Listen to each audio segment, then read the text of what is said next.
Bom, sobre a P2, né? Diferentemente da P1, que é realmente tipo, a prova mais difícil, a P2 eu acho que é para garantir assim, porque é menos conteúdo, o conteúdo não é tão difícil e a maior parte é na verdade coisas que tipo, já foram vistas. E inclusive um dos tópicos, que é vidro, tipo, não tem absolutamente nada de novo. Então, assim, dá para estudar com mais tranquilidade, acho. E sabendo que muita gente já subiu a P1, né? Então acho que a maior parte da galera vai fazer essa P2. Bom, são 5 tópicos que são, né, abordados para P2. Primeiro a parte de cerâmicas, depois a parte de tribologia, né, estudo do atrito e do desgaste. Também a parte de ecosseleção, a parte de vidros, que eu já disse, e a de semicondutores. Acho que uma das que talvez seja um pouquinho mais difícil de entender seja a de semicondutores. Na verdade, vocês já tipo, teoricamente viram com o Ercílio, mas não acho que todos tenham aprendido. E a parte de cerâmicas também usa muitos conceitos que todo mundo já sabe já, mas pode ter alguns detalhes que é importante prestar atenção.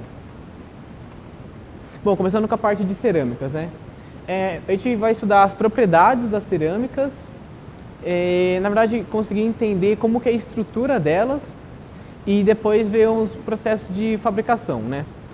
Para entender a estrutura das cerâmicas, a estrutura atômica, a única coisa que precisa ter bem claro é que a cerâmica ela é um composto iônico, né? Na verdade tem um caráter misto, iônico covalente, mas por ser iônico a gente vai ter então cátions e ânions compondo a estrutura.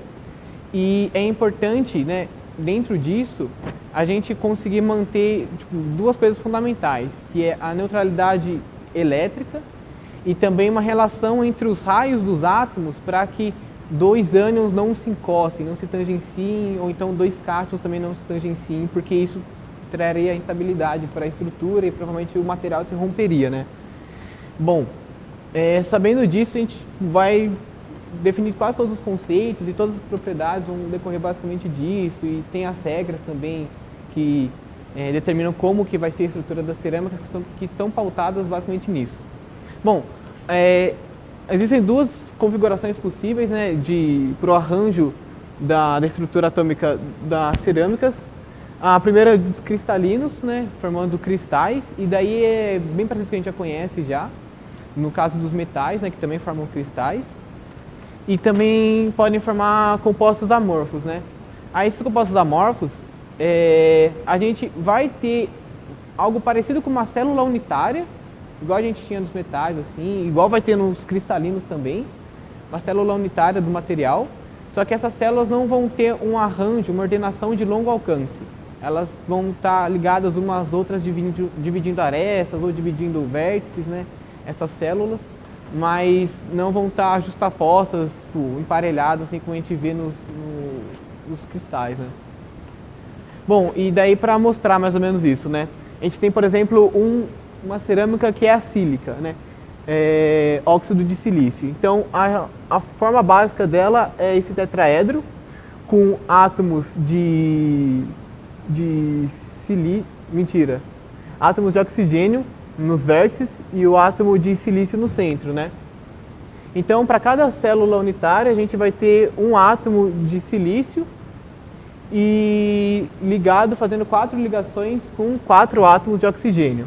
E essa é a estrutura básica. Então, em qualquer composto, seja ele cristalino, seja amorfo, qualquer que seja, a sílica vai ter essa unidade básica. Só que essa unidade ela pode se organizar diferentemente no espaço. Pode formar compostos cristalinos, como a cristobalita, ou então o quartzo, e nesses compostos a gente tem um cristal. Então aqui dá para ver exatamente uma célula unitária da cristobalita. Então é difícil enxergar, mas cada um dessas unidades básicas está arranjada aqui dentro da célula unitária e estão ligadas umas às outras pelos vértices do tetraedro, que são os átomos de silício, né? Então o silício ele faz 2 ligações. Uma ligação é com o oxigênio que está compondo a própria unidade básica dele. Só que ele faz uma outra ligação com outro átomo de oxigênio. E daí a gente teria aqui outra unidade básica, formando outra piramidinha, outro tetraedro aqui. E daí eles se organizam aqui formando a cristobalita, por exemplo.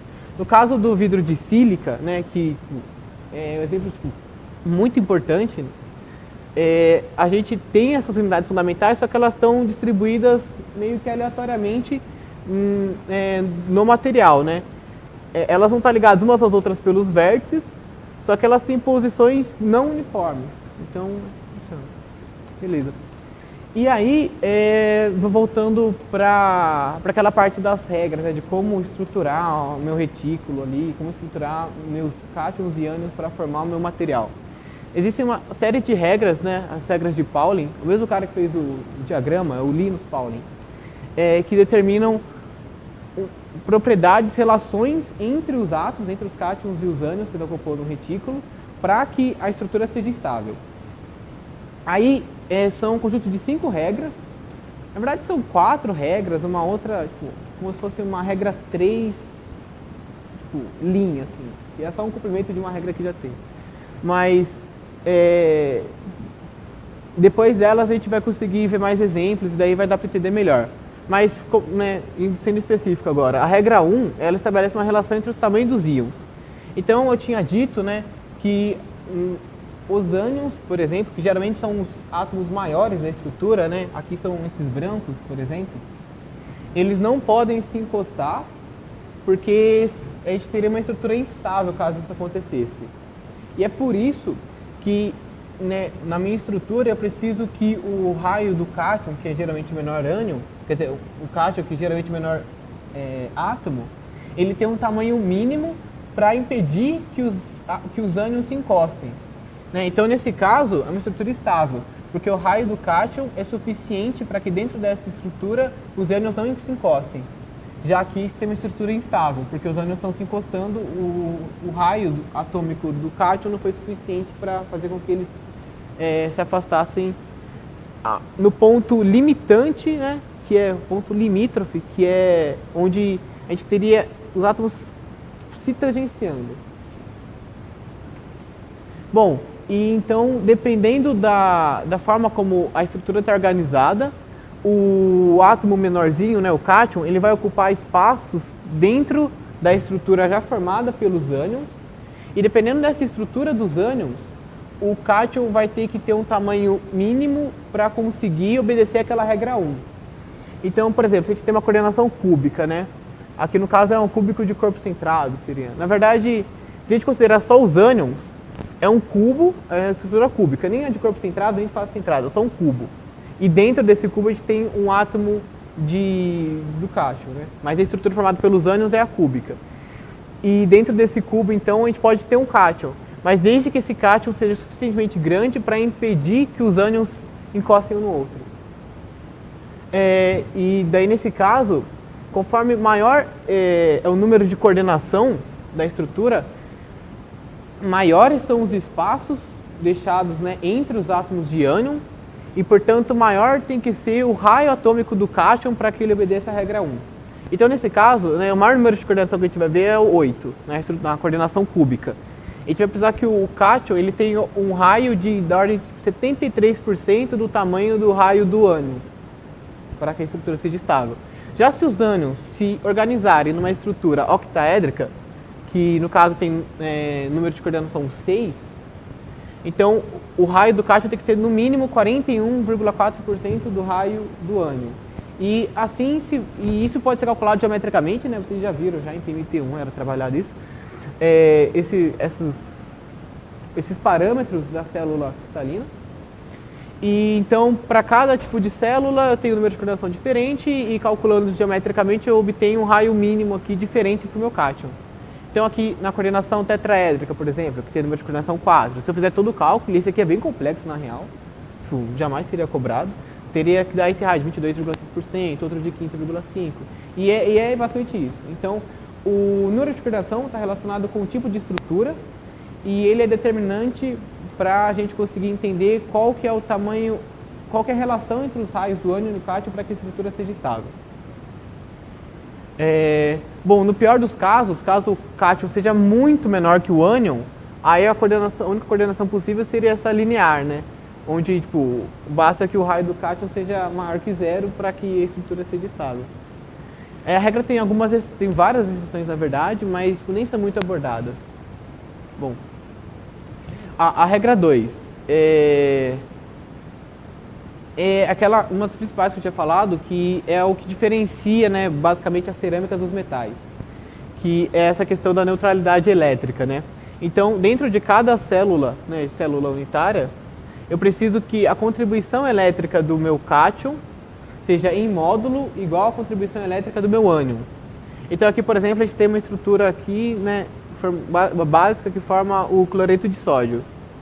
Então eu tenho um sódio aqui no centro da célula unitária, que está contribuindo com carga mais 1.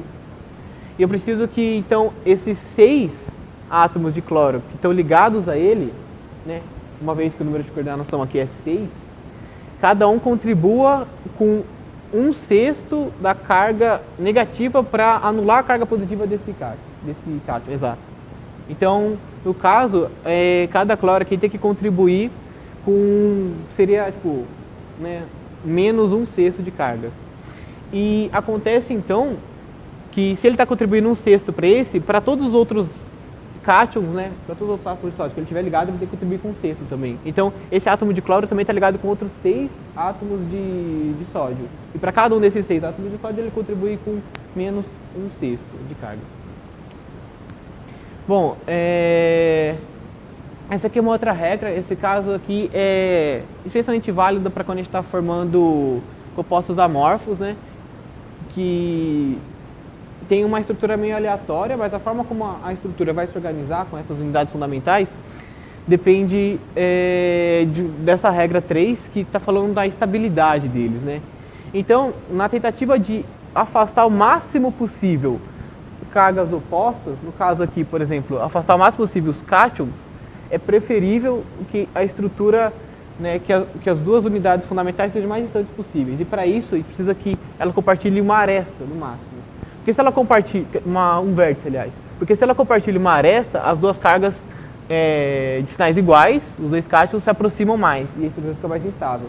Se elas compartilham uma face, como esse caso, aí elas ficam mais próximas ainda, a estrutura fica mais instável ainda.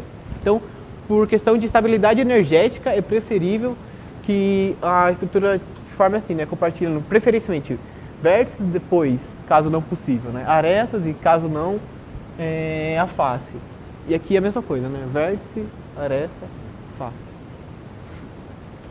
E essa regra 4, né, que eu falei que seria uma regra 3 linha, ele só complementa a regra 3, falando que ela é mais importante quanto menor é o número de coordenação e mais elevada a valência do íon menor. Então aqui, né, o íon menor, o que é? O cátion. Quanto maior for a valência dele, então tipo, se a carga dele, ao invés de ser mais 1, for mais 3, por exemplo, a repulsão entre os cátions é maior. Então a estabilidade energética que eu confiro à estrutura ao aproximá-las mais é maior ainda. Então por isso essa regra fica mais importante quanto maior é a valência do cátion, né, do íon de menor tamanho. E também, se o número de coordenação é menor, então acontece que o volume da própria unidade fundamental, né, dessa célula unitária é maior, né? Então, se o número de coordenação é maior, a célula é maior. E daí os cátions ficam naturalmente mais afastados. Se o número de coordenação for pequeno, né, aí eles ficam mais próximos e aproximar mais deles é mais difícil ainda. Por isso que quanto menor o número de coordenação, mais importante é a regra 3. E a regra 5, tipo, trivial assim, né, na verdade é difícil entender, mas tipo, saber o que significa assim é fácil. Ele fala que as estruturas mais simples são preferíveis. Bom, que bom, né? Porque de estruturas complexas tem bastante já.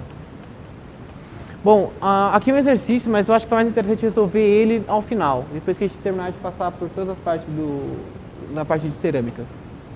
Assim como o exercício 2 também. Então, como que vai ser a estrutura básica que esses ânions, que geralmente são os átomos maiores, né, que eles vão formar para conseguir comportar os cátions dentro da estrutura? Geralmente, o preferível é que esses ânions formem um empacotamento compacto, então do tipo CFC ou HC. Isso é por própria questão de energética também, porque quanto maior o empacotamento, mais próximos os átomos do cátion vão ficar dos ânions, quando eles estiverem dentro da estrutura.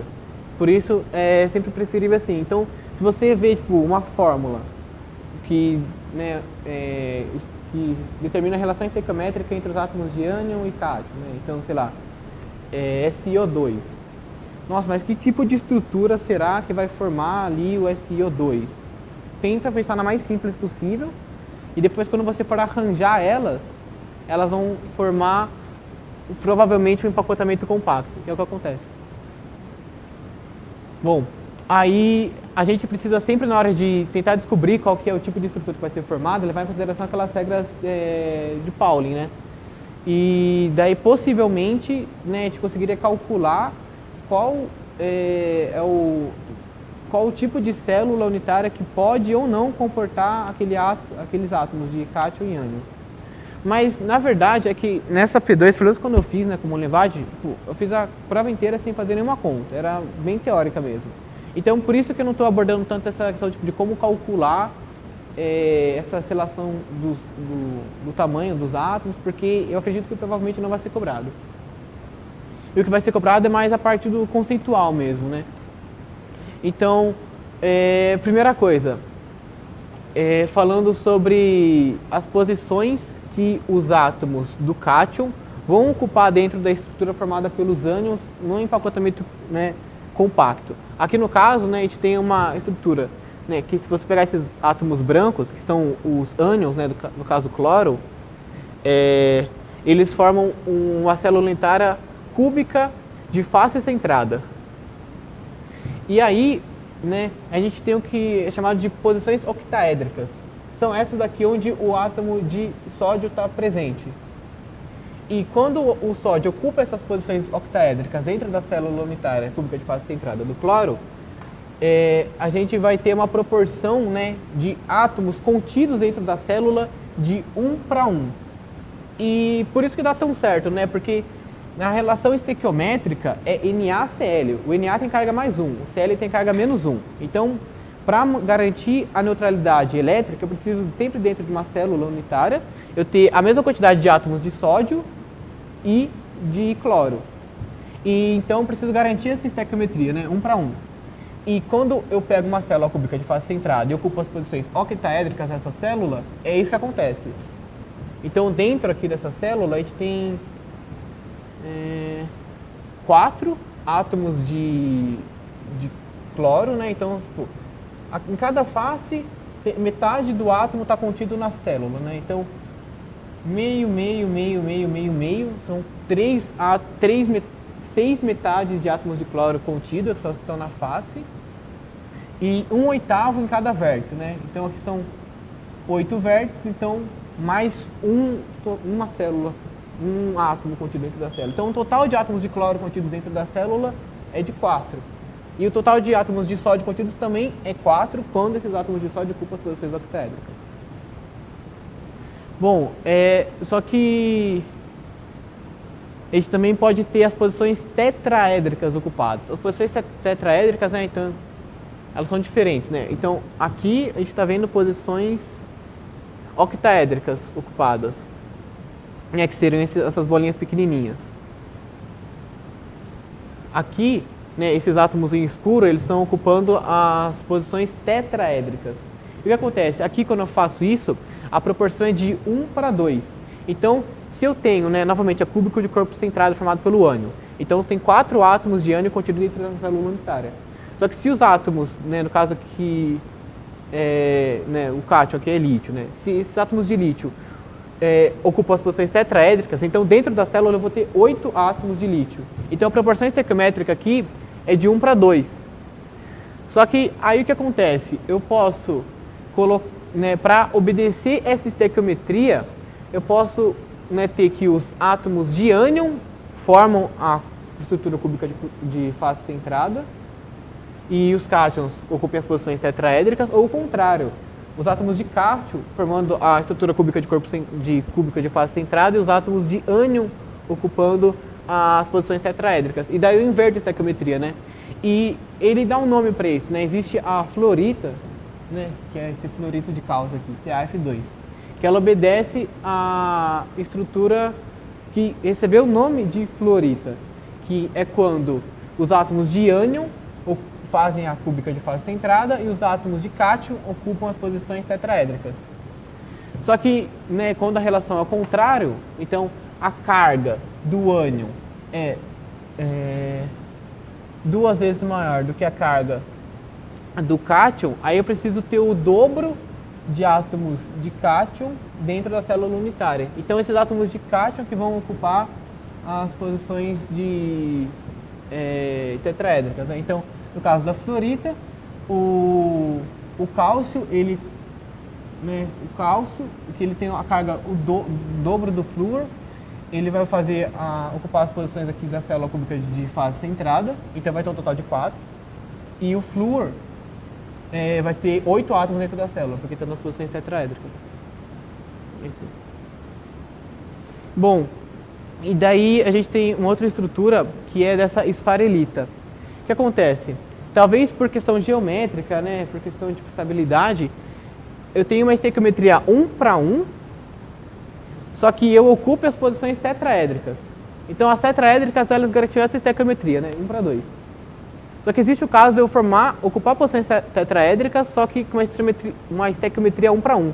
Só que nesse caso eu não posso ocupar todas as posições tetraédricas. Então ele ocupa só metade delas. Então, para que hajam somente 4 átomos aqui ocupando essas posições. E daí eu garanto, né, a proporção 1 para 1 de átomos. E é o que acontece, por exemplo, nesses elementos aqui, né, tipo o óxido de zinco, o sulfeto de zinco, etc. O zinco tem carga 2+, o enxofre tem carga 2-, então a estequiometria é 1 para 1, só que o zinco ocupa as posições tetraédricas. E essa coincidente é a mesma estrutura do diamante. O diamante são só átomos de carbono, né? Então nem é uma ligação com caráter iônico que está estabelecendo, mas a estrutura é a mesma.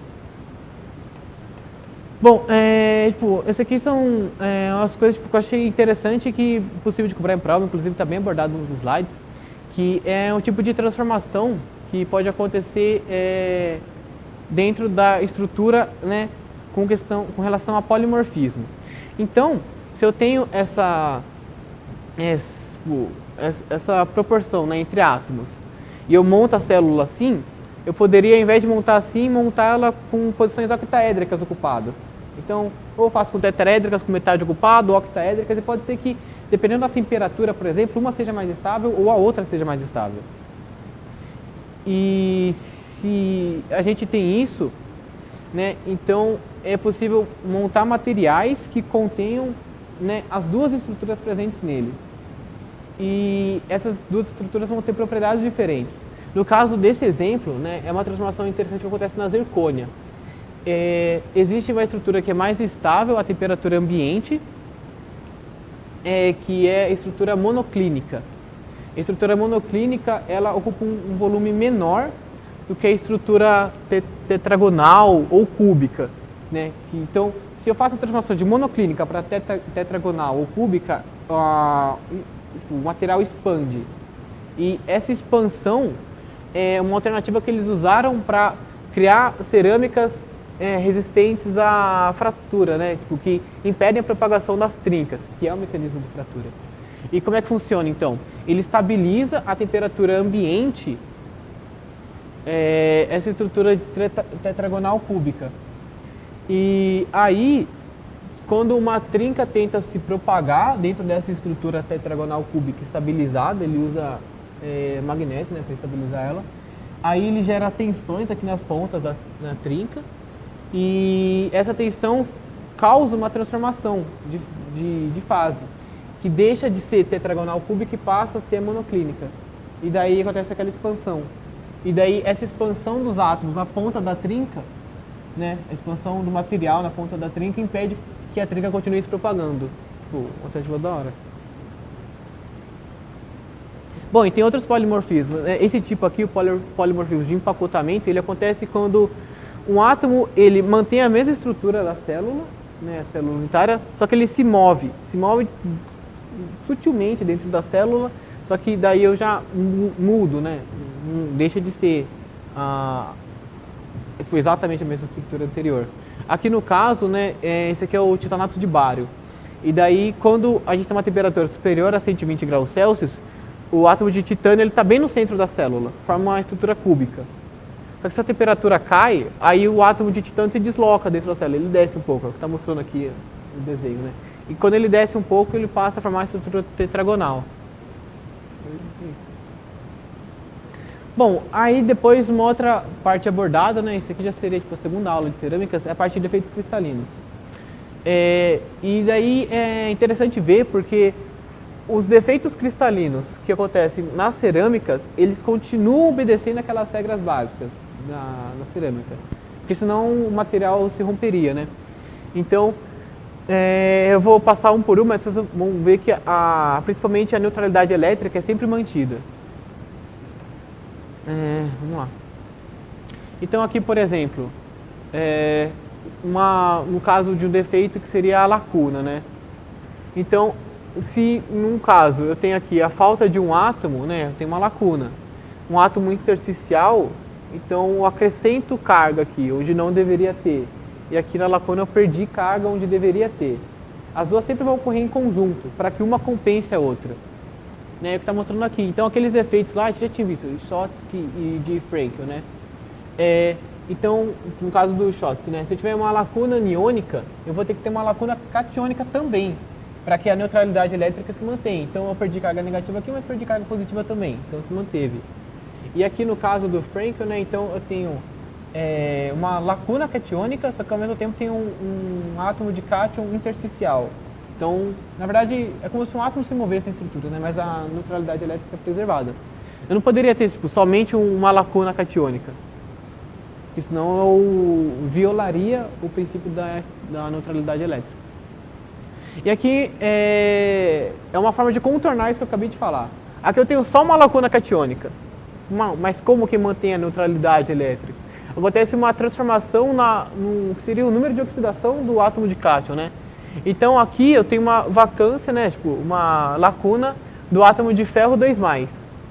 E daí isso obriga que outros cátions próximos de ferro 2+, adquiram valência 3+.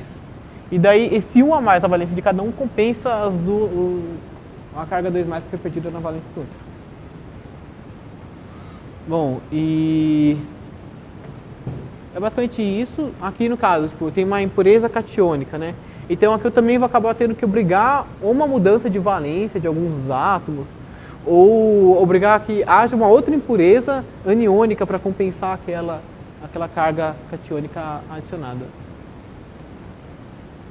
Bom, e por último, na parte de cerâmicas, a parte de processamento e microestrutura, né?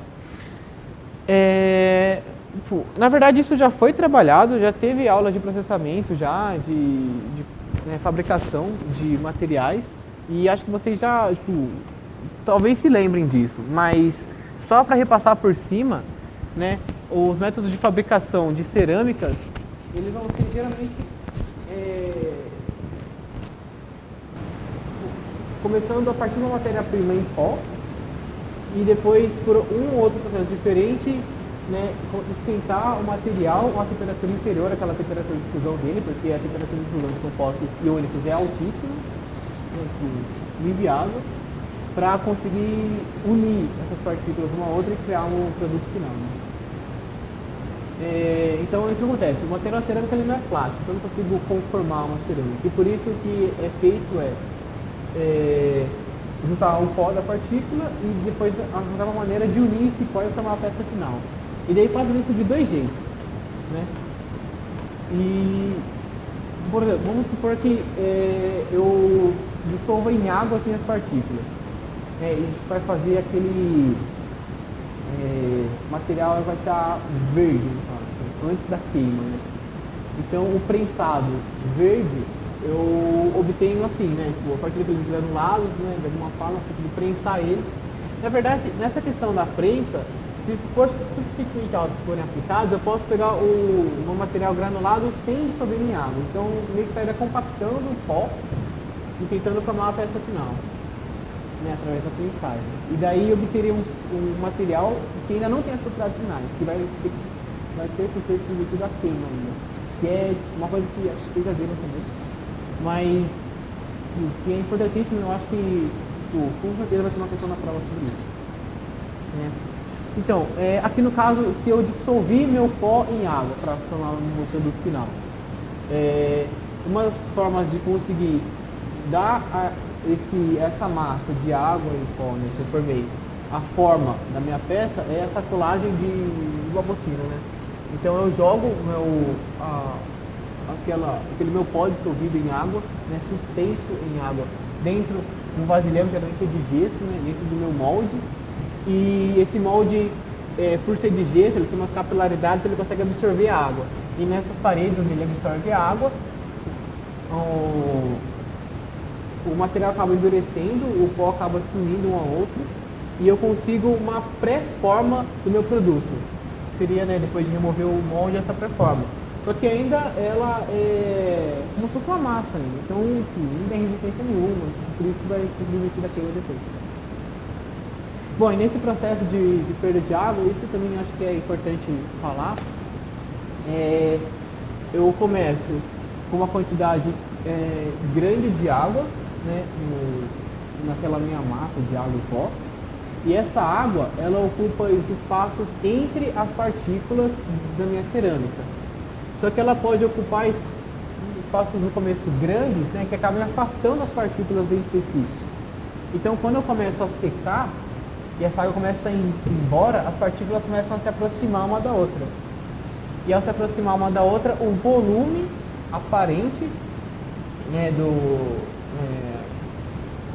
daquela massa que eu estou trabalhando, daquele produto, ele vai diminuindo até que chega um ponto em que a água não está mais ocupando, não está mais afastando as partículas, e sim só ocupando os poros, os espaços vazios que já existiriam entre as partículas com ou sem água.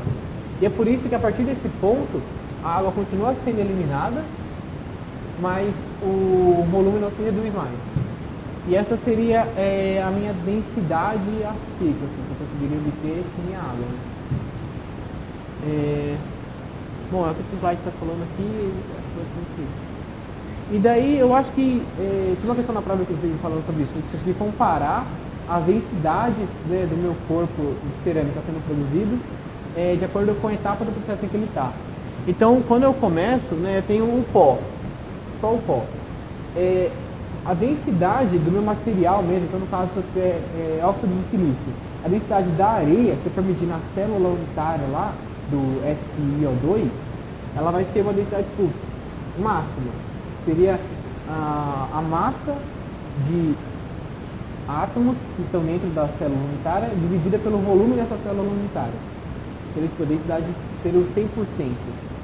Só que o meu pó, né, como as partículas de cerâmica elas não são deformáveis, e quando eu coloco elas dentro de um recipiente, elas vão deixar espaços entre elas, acaba que a densidade aparente do pó é menos que 50%, né? Então se eu encho, se eu pego, sei lá, óxido de silício, tem uma densidade X, e encho um volume de 1 litro com areia, né, com óxido de silício, eu não vou ter X quilogramas de sílica, de óxido de silício. Vai ter provavelmente X sobre 2 ou menos que isso, porque a densidade diferente do pó é pequena. Já depois que eu peguei, né, e prensei esses átomos aqui nesse processo, sem água aqui no caso, né, só o prensado, aí eu vou ter densidade A verde do compactado, né? A verde porque ainda não foi queimado. E aí essa densidade é maior. Mas continua, né, longe do 100% justamente porque as partículas elas são indeformáveis. Então, se o formato dos meus átomos é irregular, eu não consigo fazer com que eles preenchem esses vazios, porque os grãos de areia assim, não vão se deformar para preencher esses vazios. Se fosse em metal, por exemplo, aí eu conseguiria, em forma de deformação plástica, nessas partículas de metal, eles conseguiriam preencher esses eventuais espaços, muito mais do que uma célula consegue. E depois, né, de passar pelo processo de sinterização, que vai ser a queima, que eu vou explicar agora, aí a densidade vai atingir valores mais altos. E no caso que fosse um material de alto desempenho, assim, né, que eu conseguisse preencher perfeitamente todos os poros, aí eu conseguiria a densidade de 100%, né? Mas no caso de materiais convencionais, ainda vou ter um exemplo de poros, etc, e por isso a densidade vai ser 90, 95. E isso aqui caiu mesmo na minha prova aqui, igual eu sabia. Sobre a sinterização, né? Tipo, na real, eu até decorei, assim, quando eu fazer a prova, tipo, a definição, né? O que é a sinterização. Mas você precisa entender que a sinterização, ela busca criar junções entre as partículas. Essas junções são criadas pela difusão, né, dos átomos que estão presentes na superfície dessas partículas. Acontece que na superfície da partícula, a energia envolvida, né, as superfícies são estranhas. Assim, né? Então, a energia envolvida na superfície, ela é diferente do interior, do núcleo da partícula, do interior do material. E por isso ela tem mais chance, mais probabilidade de conseguir se mover, se difundir, etc. E são esses átomos da superfície do material que se difundem durante o processo de sinterização e conseguem formar as junções entre as partículas. E daí durante a sinterização eu vou ter o aumento da resistência mecânica, porque as partículas vão se unir de fato, e aumento da densidade, como eu já falei já. Bom, tem alguns detalhes de processamento, mas não é relevante. Quando eu termino aqui, né, aqui mostrando o processo de sintetização. Então eu comecei com as minhas partículas, aqueci elas a uma temperatura inferior à temperatura difusora no material, aí os átomos da superfície das partículas se difundiram e formaram as junções entre elas. No começo a gente tem esses poros aqui e tal, mas eles vão sendo preenchidos por esse pescoço, né, que é formado entre as partículas, que são as próprias junções. E depois de algum tempo, esses poros vão diminuindo, só que provavelmente na maior parte dos materiais vão continuar existindo. E acontece que esses poros eles podem ser contínuos, ou seja, um poro se liga a outro. Então o material ele é permeável. Eu consigo, por exemplo, fazer com que a água atravesse entre os poros, ou então eles podem ser fechados. Então cada poro está isolado. Então não consigo fazer com que nenhuma outra partícula líquida chegue no interior desse poro naturalmente. Bom, a força motriz é a redução de energia de superfície, de modo que está destacado aqui, acho que é importante. Porque a energia na superfície do material é muito alta. Então, quando eu faço a sinterização, eu diminuo essa superfície. E é isso que faz o processo acontecer. Aí aqui tem alguns exemplos, né, de materiais, de cerâmicas. E aqui no caso, ele fez uma sinterização, e durante a sinterização ele obteve fase líquida, né? E no caso a fase líquida foi a do cobalto, porque aqui a gente tem um compósito, ó, que é composto pelas partículas de cerâmica, né, que é o carbeto de tungstênio, e o cobalto formando a matriz. E esse cobalto durante o processo de sinterização ficou líquido, e isso foi interessante para preencher os poros. E aqui, no caso, é um compósito, então ele tem outras várias propriedades interessantes, né? Então ele consegue, ao mesmo tempo, ser muito duro, só que o carbeto de tungstênio é frágil, mas a matriz de cobalto é mais tenaz, então confere as propriedades por uma ferramenta de corte, por exemplo. Aqui só mostrando, né, que os poros que continuam existindo. Bom, e se essa fase líquida, né, se formar a partir da própria cerâmica, na verdade ela não vai ser um líquido, vai ser uma fase vítrida, né? Seria uma fase vítrida, e vai se solidificar na forma de uma fase vítrida. E aí eu vou ter o meu produto final, né? Que vai ser predominantemente cristalino, com porções de fase vítrea preenchendo os espaços entre os grãos cristalinos da cerâmica. Bom, e aqui aqueles exercícios, né? Que eu falei que seria interessante fazer. Eles envolvem conta, então eu não sei se necessariamente eles vão estar cobrados de forma semelhante na prova. Só que eu acho que é interessante para você conseguir entender assim, o que são essas posições dentro da célula, etc. Né? A primeira, ele pede para descobrir qual que, né, nessa célula aqui, né, do cloreto de sódio, descobrir o número de posições ocupadas pelo sódio, né? Então, aqui ele está basicamente calculando a quantidade de átomos de sódio presentes dentro da minha célula. E para fazer isso, né, ele vai pegar aqui a porção do átomo que está dentro da célula, ver qual que é a fração então, desse átomo que está dentro da célula e calcular qual que é o número de átomos inteiros contidos na célula. Né? Então, no caso aqui, né, eu já tinha falado já, né, são 4 átomos de sódio, são 4 átomos de cloro, e você consegue verificar isso sabendo disso daqui. Né? E então, quando a gente tem 4, 4, a estequiometria favorecida pela estrutura cúbica de face centrada é 1 para 1. Ok? Beleza. Assim como também a estrutura favorecida na... Bom, quando eu ocupo as posições octaédricas, né? Que é o que ele está fazendo aqui. Vendo as posições octaédricas ocupadas dentro da célula. Bom, aqui no caso, ó, qual a relação entre os sais iônicos que favorecem esses compostos, né? Então, ele pegou a célula, aí ele encontrou algum plano que fosse um plano compacto, ou seja, um plano em que existisse uma direção que cruzasse os átomos e que não tivesse nenhum espaço entre esses átomos nessa direção. Ali no caso, essa era a direção DC, né? Então, é difícil pensar nisso, visualizar isso também é difícil, mas aqui então, eu tenho aquele, ó, o octaedro, pode ser desenhado dentro da minha célula cúbica de face centrada, e daí ele conseguiu uma direção dentro desse octaedro que cruza os átomos sem que haja nenhum espaço nele. E com isso ele consegue, por relação geométrica, calcular qual que é o raio mínimo desse átomo para que a estrutura seja estável. Se fosse menor que isso, a estrutura não poderia existir, porque os ânions, eles mais do que se tangenciariam, né? Eles tenderiam a penetrar um no outro, e isso é impossível. Então, qual a relação entre os raios que favorece? Na verdade eu colocaria tipo, maior ou igual a I.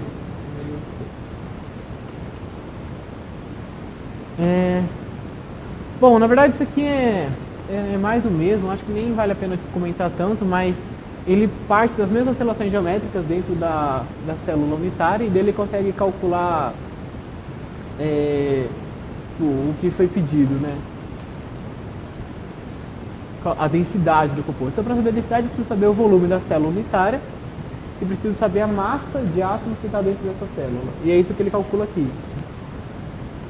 E depois, né, de ter a massa e ter o volume, ele consegue calcular a densidade.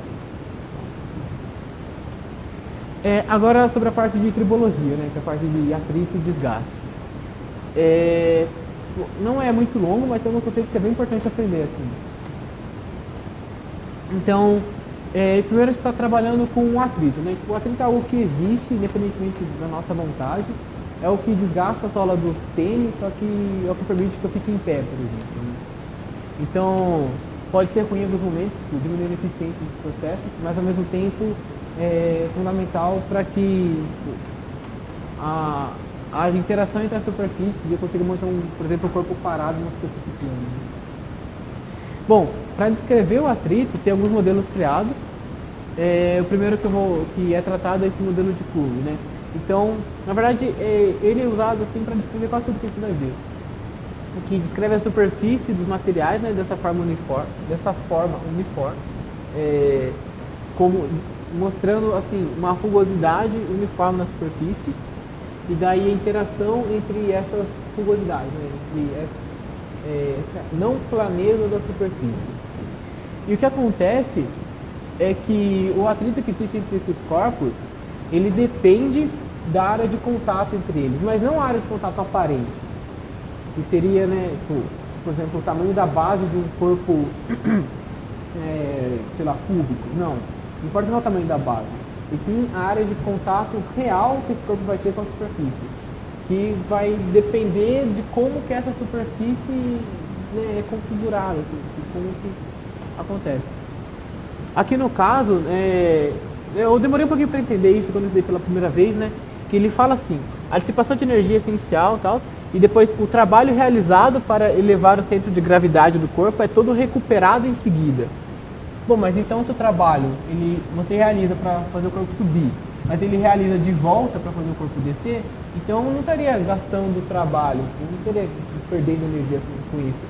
Mas a verdade é que esse trabalho que é devolvido, ele acaba se dissipando na forma de calor no momento em que, vejam, essa face da rugosidade aqui da superfície do meu sólido bate com a outra face da superfície onde ele está deslizando, né? Então, quando essas duas fases batem, eu perco a velocidade conferida ao meu corpo pelo trabalho que foi devolvido. Então, por exemplo, se eu jogo uma bola para cima, eu aplico um trabalho nela para conseguir fazer que ela adquira velocidade, né, vertical para cima. Quando ela descer, ela vai ter ainda aquela mesma velocidade. Então, pô, a força P é uma força conservativa, né, assim como é aqui nesse exemplo, e ela vai devolver o trabalho que ela, né, que eu apliquei no início. Só que se eu segurar a bolinha quando ela cair, então eu vou diminuir a velocidade dela para zero, que é o que acontece aqui, né? Eita, deixa eu voltar. Pô, ele para o movimento do corpo, então ele perde o trabalho que foi realizado para subir. Mais ou menos isso. Bom, aqui o modelo, né, para descrever essa superfície irregular dos corpos. Então, dependendo desse perfil de superfície, a área de contato vai mudar muito, a área de contato real, claro. Bom, e daí o que acontece, né? Se eu tiver um corpo que é suscetível à deformação plástica, conforme maior a carga que eu aplico nesse corpo, maior a pressão que vai existir aqui, né, entre as superfícies, e eu posso acabar deformando a minha superfície, né? Então eu tenho aquele perfil da superfície que acaba sendo modificado pela aplicação de carga. Essa modificação aumenta a área de contato real. Então a própria carga aplicada no corpo influencia na área de contato real. E no fim das contas, ambas as coisas acabam sendo determinantes para o atrito que vai existir entre a superfície, mas a maneira como elas são importantes acaba fazendo com que os modelos que adotam somente a força entre as superfícies sejam suficientes para descrever o atrito, né? Então, a gente já viu no ensino médio que o atrito ele depende do coeficiente de atrito e da força normal, mas não depende da pressão que está sendo exercida entre as superfícies e da área da superfície. E é isso que acontece. Como depende da pressão e da área, no fim das contas depende da força, e só da força. Bom, e daí agora a gente vai ver como que, né, ocorre então o fenômeno do atrito, né, para tentar imaginar o que é esse coeficiente de atrito. A gente sabe que depende da força normal que está no corpo, mas depende também do coeficiente de atrito. O que determina esse coeficiente de atrito? É isso que é estudado pela tribologia, né, e isso que vai influenciar no atrito e depois influenciar nos desgastes dos corpos também. Bom, ele pode se dar, né, por interferência mecânica, pode dar por interação química, então de repente uma atração eletrostática entre as duas superfícies pode fazer com que a atrito aumente.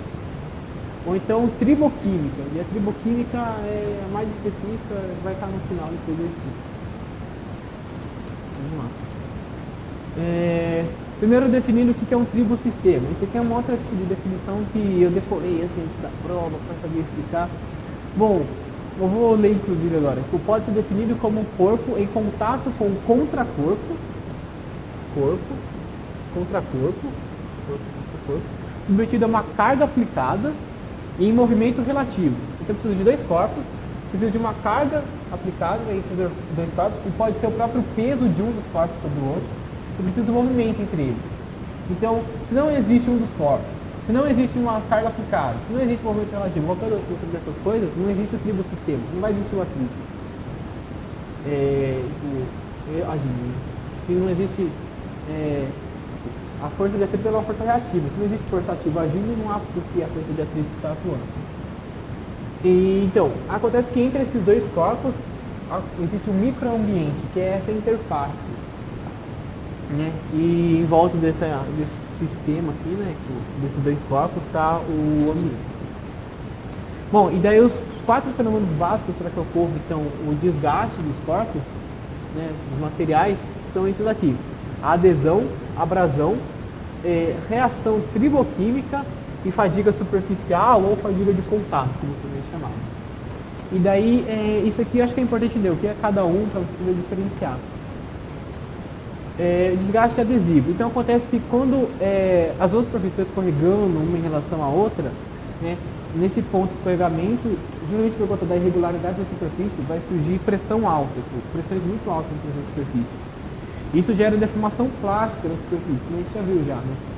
E nessa deformação plástica, uma superfície pode acabar prendendo na outra.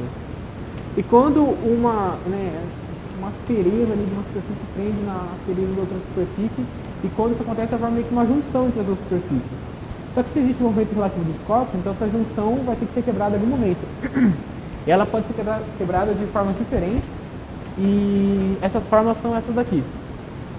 Pode ser que a junção se quebre na própria interface, então acaba que não muda muita coisa entre os dois corpos. Mas pode ser que no material mais mole, a superfície dele se prendeu a outro corpo, e quando eu tento movimentar o corpo em relação ao outro, essa parte que antes era do corpo A, mais mole, fica presa no corpo B. Então eu desgastei o corpo A. Então ocorreu o fenômeno de desgaste adesivo por conta da perda de material do corpo A que se prendeu ao corpo B. Ou então pode ser que eu perca do corpo A, mas também perca um pouco do corpo B. E pode ser que esse material perdido acabe se desprendendo dos dois corpos, formando outras partículas. E essas partículas podem acabar originando o processo de desgaste por abrasão. Inclusive vai ficar na questão da prova, tentar explicar como que o processo de desgaste por adesão pode originar o processo de desgaste por abrasão. O desgaste por abrasão que a gente vai ver, ele ocorre quando a gente tem outras partículas, geralmente partículas mais duras do que as dos dois corpos, nesse microambiente, nessa interface entre os dois corpos. E quando isso acontece, eu tenho a abrasão dos dois corpos. Né? E essas partículas que estão causando isso podem ter sido originadas por conta do desgaste adesivo. E como a gente viu, né, quando essas partículas surgiram porque as superfícies se deformaram, e daí quando elas sofrem essa deformação plástica, acontece que elas sofrem encurramento. Então elas ficam mais duras do que os corpos que deram origem a elas. E por isso elas favorecem a abrasão desses corpos. Então é um problema grande, na verdade, de engenharia. Bom, aqui uma regrinha, na verdade não sei porquê, mas é fácil, né? Que a maior tendência de adesão, ela vai se manifestar nos pares, né, de metal que possui solubilidade líquida e restrita, ou e solubilidade sólida maior que 1%. Então, se a gente, né, consegue comparar os materiais, a gente vai ver que dependendo, né, do tipo de material, do quão um é compatível com o outro, do quanto um é solúvel no outro, a tendência, a adesão entre eles é maior, então o desgaste por adesão vai ser maior também. E inclusive não tem nada mais favorável para esse desgaste por adesão do que os dois corpos serem feitos do mesmo material, porque dele tem solubilidades todas infinitas, que é o mesmo material. Então a adesão é favorecida e o desgaste por adesão também é favorecido nesse caso. Bom, e aqui, né, mostrando os mecanismos de adesão, são 4. Esse daqui eu já não acho que vale a pena decorar, assim, então, mas aqueles 4 mecanismos básicos, esse daqui sim, claro. Mas esses 4 submecanismos de desgaste por adesão, talvez nem tanto. Mas só para explicar, né? Pode ser que na adesão ela ocorra porque uma superfície penetrou na outra de alguma forma, e daí elas se prenderam, e por isso que aderiram, né? Então pode ser por difusão. Como é que o movimento seja rápido entre os dois corpos, é possível que átomos presentes em um dos corpos difunda para o outro. Por mais que o rápido movimento, por mais que as duas superfícies tenham um contato perfeito. E essa difusão de átomos acaba também conferindo adesão entre eles. Mas também por transferência eletrônica, daí eu crio uma adesão eletrostática, assim, né, por aproximação de cargas opostas.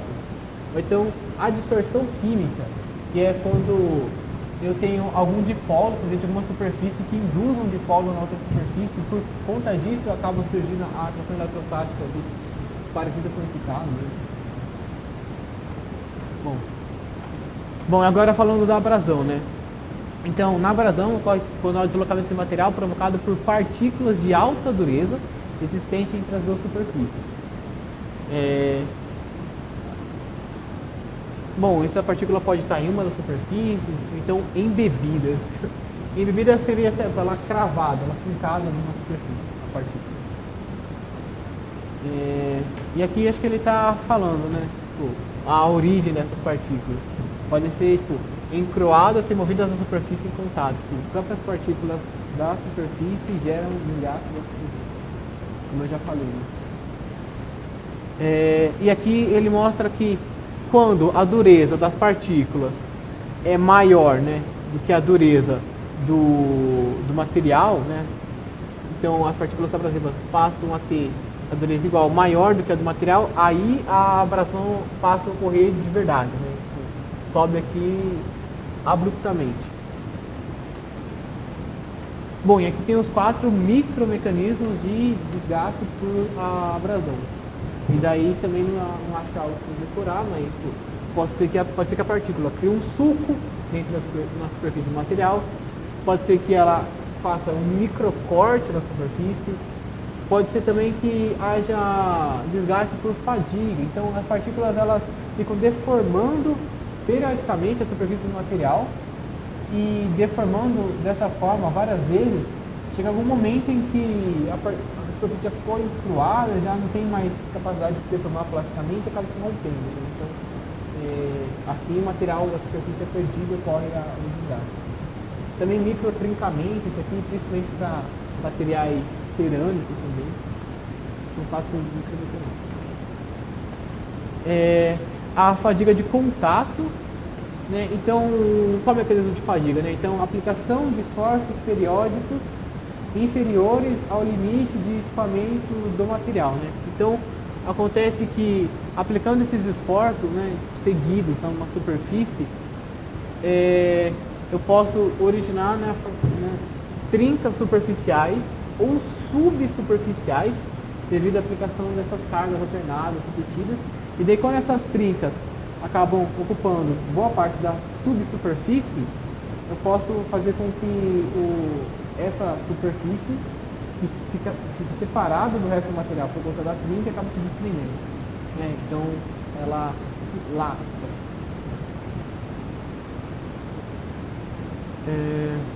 Acontece que, isso aqui também é uma coisa que eu não sabia, que eu achei interessante, que na verdade, o maior esforço quando eu aplico, por exemplo, uma carga no material, ele nem se dá exatamente na superfície, ele se dá um pouco abaixo dela, nessa subsuperfície. Então aqui a gente tem um perfil da força aplicada, né, no corpo e as tensões, e essa tensão ela é maior aqui não na região superficial, mas sim um pouco abaixo da superfície. E é aqui que a trinca pode surgir. Bom, e aquele último tipo, né, que é a reação triboquímica, vai acontecer quando entre a superfície tem algum tipo de reação química. Então, é fácil até pensar, né? Se eu tenho, por exemplo, 2 metais que estão tendo um movimento relativo entre eles, com aplicação de carga, etc. Pode ser que por uma interação, né, do ambiente dentro daquele microambiente que é a superfície, né, que é a interface entre os dois corpos, acaba ocorrendo uma reação, por exemplo, a oxidação de um dos metais. E daí, essa oxidação vai formar uma película, uma camada de óxido sobre o metal. Só que essa camada de óxido ela é muito mais frágil, então ela pode se romper, né, pode fraturar e assim o material acaba perdendo um pouco, né, da superfície dele. Então o corpo perde material porque houve a formação, né, desse óxido da superfície e que acabou se quebrando. E essas próprias partículas de óxido que se quebraram, né, que saíram na superfície, elas podem depois dar origem ao desgaste por abrasão também.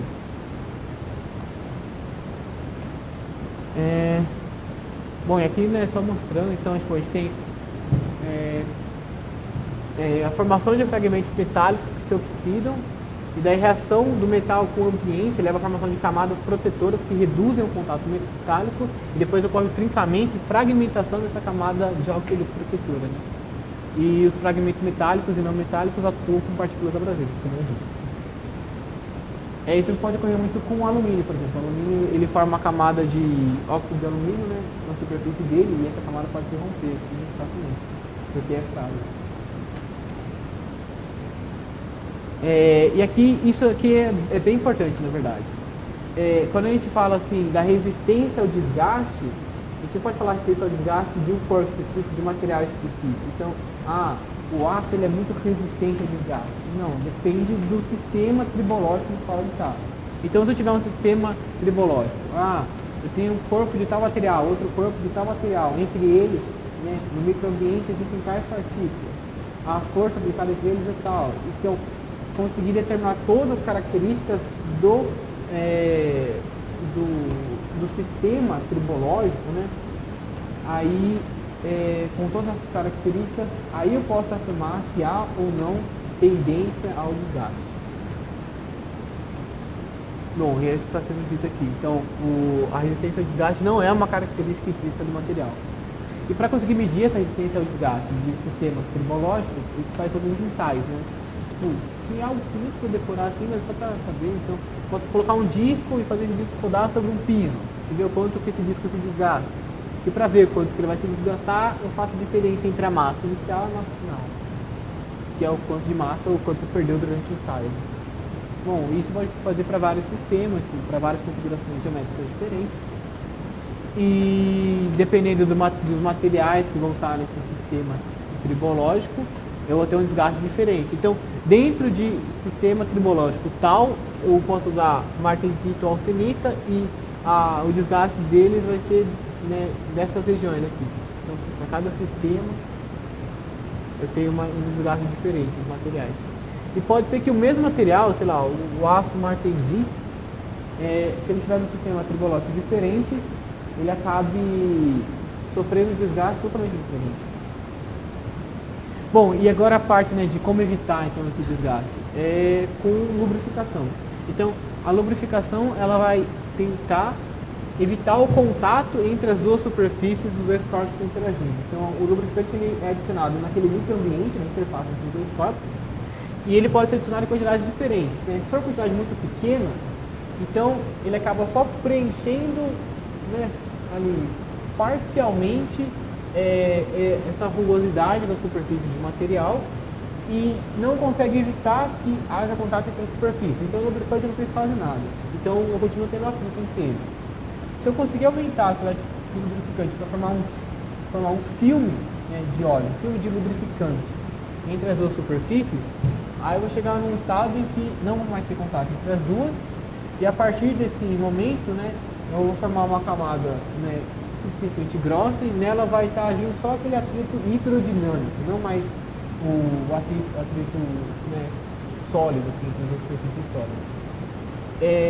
É interessante sempre usar esse regime 3, embora pareça que o ponto mais baixo esteja no regime 2, na prática nunca se usa uma película tentando alcançar esse regime de transição, né, entre contato e não contato, porque aqui qualquer variação mínima, assim, inclusive se o sistema estiver parado, começar a fazer o sistema funcionar, por exemplo, no Mancausa ou não, qualquer variação aqui eu posso acabar voltar a ter contato, porque a distância é muito pequena. Então aqui o atrito ele sobe de forma grande, né? Mas se estiver no regime 3, por mais que haja alguma variação nessa espessura da película, o atrito vai continuar sendo baixo. Então, se procura que haja atrito hidrodinâmico. Bom, e também eu falei o exemplo do óleo, né, por causa do lubrificante, pode ser um lubrificante sólido, né? Então, onde eu tiver as lamelas aqui de material e entre elas, né, somente essas ligações de Van der Waals. E isso permite que uma camada deslize sobre a outra. Inclusive essa aqui é a estrutura do grafite. E o grafite ele é um ótimo lubrificante. O pó de grafite serve para lubrificar, sei lá, cadeado, trancas, mecanismos, etc. E alguns materiais resistentes ao desgaste, são só exemplos mesmo. O ferro fundido de alta liga, que ele vai ter esses carbonetos de ferro, né, carbonetos de elementos de liga, etc. Ele consegue apresentar uma grande resistência ao desgaste no sistema tribológico, né, sistema tribológico específico. Os ferros fundidos brancos, né, de alto cromo também são outros exemplos. E tem esse exemplo aqui que, um levagem dava certeza que ia cair na prova, ou ia cair na P2, ou ia cair na TUB, e eu decorei o nome dos elementos aqui, toda essa sigla gigantesca do polietileno de ultra alto peso molecular, mas no fim não caiu. Mas sempre existe a possibilidade de cair agora, não sei. Porque acontece que ele tem um problema familiar com a questão de prótese, porque a substituição de uma prótese é um procedimento extremamente invasivo no corpo de uma pessoa. Então, elas têm que ser projetadas de uma forma que o desgaste seja mínimo, apesar de talvez isso exigir um custo maior. Porque em último caso vai se desejar substituir a prótese, você ter que abrir a pessoa no mesmo cirúrgico de novo. Bom, a parte de desgaste, né, de tribologia é isso. Aí, agora eu vou entrar na parte de semicondutores. Eu estou pulando a parte de ecosseleção e de vírus, deixar para o final, porque é super rápido, na verdade você já sabe. A parte de semicondutores ela é importante e ela tem algumas coisas que pode ser um pouquinho difícil de entender, mas é rápido. Se você pegar. Então isso aqui já foi visto em PMT1, né? Que é a diferença entre condutores, não condutores e semicondutores. Acontece que eu tenho um retículo, né? Vamos supor, retículo cristalino de um metal. E os átomos desse metal eles compartilham os elétrons, e acontece que os elétrons dentro do retículo cristalino metálico eles têm liberdade para se mover e carregar carga com ele. E por quê? Porque na configuração eletrônica, esses elétrons eles estão numa banda, né? Uma banda de energia que pode ter estados vazios, então qualquer energia mínima que eles recebam permite com que eles saiam desse estado preenchido e se movimentem para o estado vazio e consigam assim se deslocar dentro do retículo cristalino, saltando de átomo para átomo, de nível de energia diferente para nível de energia diferente, porque esses níveis diferentes que eu falei são na verdade muito próximos um do outro, só um estado preenchido e um estado vazio. Ou então pode ser que haja a sobreposição dos níveis de energia da banda vazia e da banda preenchida. Então, né, o nível de Fermi, que se chama, de um átomo que está ocupando uma banda, né, ele seja suficientemente alto para que esse átomo consiga, com ganho mínimo de energia, passar a integrar uma banda vazia. E nessa banda vazia ele pode conduzir. Acontece que nos materiais isolantes existe um gap de energia. Então, os átomos têm os elétrons preenchendo, né, a atmosfera e seguir aquela regra do octeto e tal. E para conseguirem sair da eletrosfera de um átomo para ir para outro, eles precisam de uma quantidade grande, muito grande de energia, e essa quantidade de energia é chamada de gap, para que eles possam passar a ocupar uma outra banda de condução. Então seria algo do tipo saltar do subnível de energia S para o subnível de energia P, que exige grande energia. Ou então, uma outra possibilidade de material seria o semicondutor. O semicondutor ele tem a mesma configuração do isolante, a diferença é que o gap de energia ele é muito pequeno. Então, para conseguir fazer com que um elétron saia da eletrosfera de um átomo e ocupe um nível de energia diferente, né, passando para a eletrosfera de outros átomos, movimentando no retículo cristalino, eu preciso fornecer energia. Só que essa quantidade de energia que eu preciso fornecer, ela é razoável, não é absurda como é no caso do isolante, também não é quase zero como é no caso do metal, mas é algo que pode ser controlado e por isso que é interessante ser condutor. Existe uma tensão, por exemplo, a partir da qual eu forço com que os elétrons se movimentem no semicondutor. E uma tensão abaixo dessa não. Isso eu estou falando de semicondutor intrínseco. Bom, e os casos, né, mais especial de semicondutor é o de silício, né? O silício é tipo o elemento mais abundante na crosta terrestre. E apesar disso, essas, né, bolachas de silício são super caras. Isso por conta do processamento. É super difícil obter um nível de pureza razoável, né? Eletronicamente razoável, né, para aplicações, por exemplo, em transistores, em diodos, etc. E por isso que esses produtos eletrônicos acabam sendo mais caros.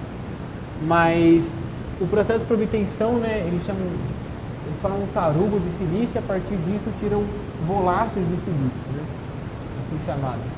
E esse tarugo é formado por esse processo, né, do Isokraust. E daí, bom, basicamente ele tem sílica fundida e daí ele mergulha uma semente nessa sílica fundida e a partir dela começam a se solidificar o silício. E ele vai se solidificar, então, seguindo a orientação cristalográfica dessa semente original que foi colocada. Então, eu consigo fazer um monocristal de silício, e isso é importante, porque só assim a gente vai conseguir adquirir as propriedades que a gente vai ver mais pra frente. Bom, falando dos semicondutores intrínsecos, né? Esse é o caso do silício. E daí no silício acontece que eu tenho, né, a possibilidade de um átomo, tem um elétron, de fazer com que esse elétron deixe um subnível de energia ocupado por ele e passe a se tornar um elétron livre. Então, quando isso acontece, eu acabo deixando um buraco, uma lacuna para trás, né, um buraco eletrônico, e também acabo gerando um elétron livre. E daí essas duas entidades, né, tanto a lacuna, né, o buraco eletrônico, quanto o elétron, eles podem portar, eles são portadores de carga e podem transmitir a carga, pelo retículo cristalino, né? Bom, então é isso que acontece. Ele chama de N o número de elétrons nessa banda de condução. A banda de condução vai ser esse nível de energia que o elétron conseguiu atingir para se tornar livre. E de P ele chama o número, né, de buracos que ficaram sobrando na banda de valência.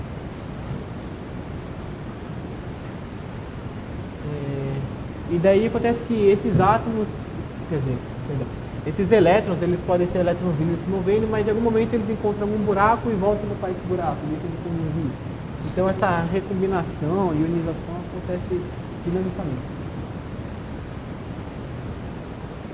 Bom, aí a parte do gap de energia, né? Existe essa energia do gap que eu preciso fornecer para fazer com que um átomo que está ali no retículo cristalino, né, do meu monocristal de silício, consiga se desprender da eletrosfera do átomo dele e passar a se tornar um elétron livre que conduza eletricidade, né, pelo material, e deixando também um buraco na banda de valência que também conduz.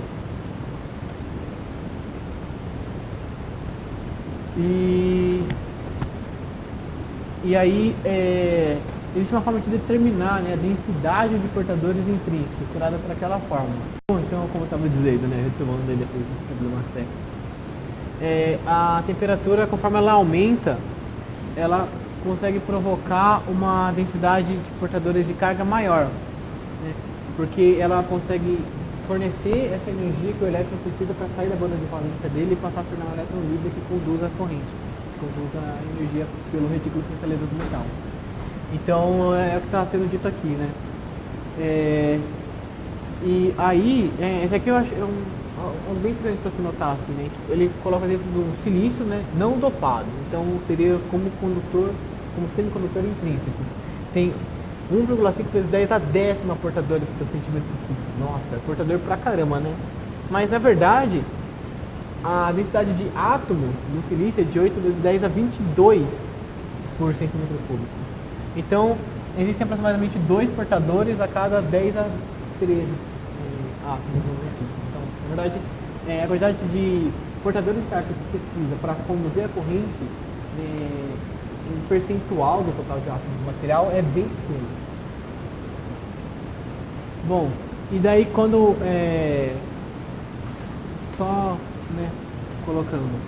quando esses buracos eletrônicos e esses elétrons estiverem se movimentando dentro do condutor intrínseco do silício para conduzir a corrente, a gente consegue calcular qual que é a condutividade, né, do material, do semicondutor intrínseco. Essa condutividade, né, vai depender do quê?